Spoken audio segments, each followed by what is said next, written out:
আমার নাম সুকান্ত দাস। আমি সিটি ইউনিভার্সিটিতে বর্তমানে কৃষি অনুষদে অধ্যয়নরত, অষ্টম সেমিস্টার, চতুর্থ বর্ষ। তো আজকে আমি সাইট্রাস জাতীয় একটা গাছ রোপণ করব। গাছটা লেবু। এই গাছের যে ফলটা হবে, ফলটা সাইট্রিক অ্যাসিড। তো আমরা পুরো ভিডিওটা আপনারা দেখবেন এবং দেখার জন্য অনুরোধ রইল। চলেন গাছটা রোপণ করি, একটা রোপণ করবো আর কি।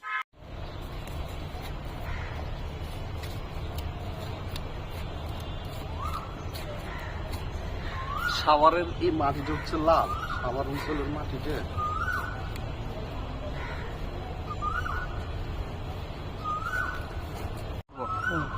আমি এই গাছটা নিয়ে একটা সুন্দর কথা বলি।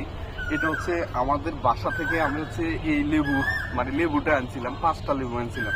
তো এখান থেকে আমি সিডগুলা আলাদা করে রাখছি, তারপরে সিড এখানে জার্মিনেট করছে, জার্মিনেট করে এই গাছটা এখানে কি ভালো লাগার একটা জিনিস। এই গাছ, এই ভ্যারাইটিটা আমার বাসা থেকে আমি এখানে আছি। যদি এখানে হয়, এটা সিটি ইউনিভার্সিটির একটা সম্পদ হবে। আর আমি আরো একটা সুন্দর কথা বলতে চাচ্ছি। এই মহুয়া গাছটা একটু জুম দিও। এই গাছটা আমার হাতে রোপণ করা, এই গাছটা আমার হাতে রোপণ করা। তো শেষ। ভালো থাকুন, সুস্থ থাকুন। দেখা হচ্ছে আরেকটা